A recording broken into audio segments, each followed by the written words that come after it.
pitiable state of affairs in the media, the constant shouting matches, the total loss of objectivity, or reporting with facts is more and more evident today.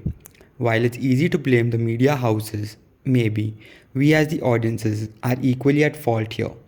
But this is not a rant, simply a thoughtful or rather evident introduction for the movie that is being discussed today.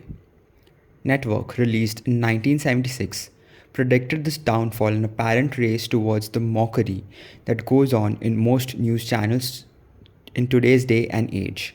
The press or media is considered one of the most important pillars in any democracy.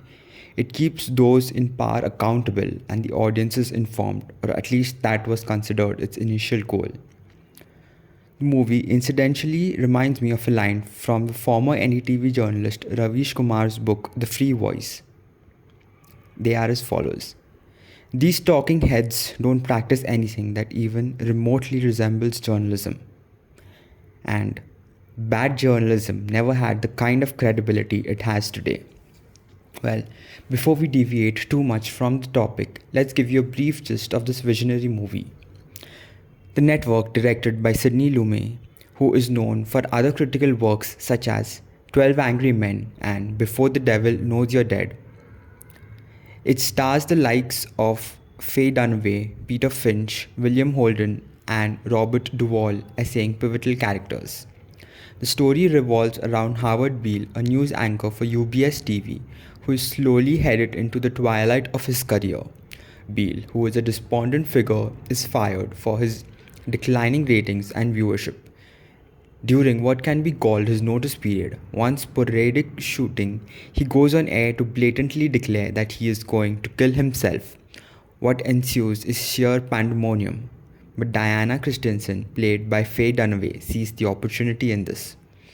With an uprise in viewership, slowly the channel starts to abandon all principles of true journalism, as Beale becomes their angry prophet and messiah on the TV, supposedly articulating the rage of the common man. Max Schumacher, the head of the news division and Beale's best friend, laments at this sight, trying his best, but his best is certainly not enough. The money slowly pours in and all the ethics go out the door.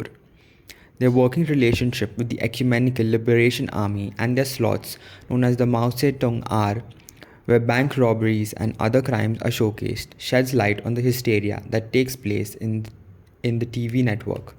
Additionally, we have Howard Beale filling the masses with his angry and raving messages. The hook line being, "I'm as mad as hell and I'm not going to take this anymore." Throughout his revelations, he makes some stark points. This may seem a tad bit spiteful, but even his crazy rants had more objectivity or rather credibility than many of the news anchors who helm primetime shows today.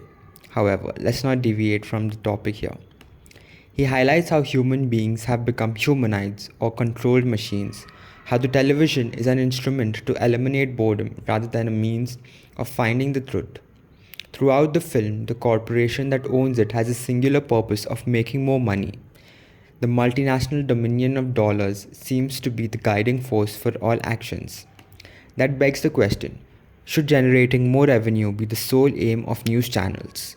Can idealism really flourish as corporates slowly take over the space? Can there ever be a noble balancing act between the holy grail of journalism and providing a viable economic plan and structure? Are we as the audience to blame for this downfall? These are some interesting questions that went through my head and highlight the important themes in this movie. 1. Have we become truly indifferent to suffering and insensitive to joy? Is a point that Schumacher points out to Diana in the later stages of the movie. It really makes one think. I realize that this may seem like an indirect rant at the state of affairs today. And well, who am I to sit in the comfort of my home and write about journalists when there is very little protection and even appreciation offered towards them? The International Press Freedom Index ranking India at a scary 161 out of 180 countries should give you the gist of it. However, a basic summation of these few points will help you understand why I believe the current ecosystem of the newsroom, or rather its mockery, was predicted quite well by Network. Deservedly so, both Faye Dunaway and Peter Finch won Oscar awards for this film.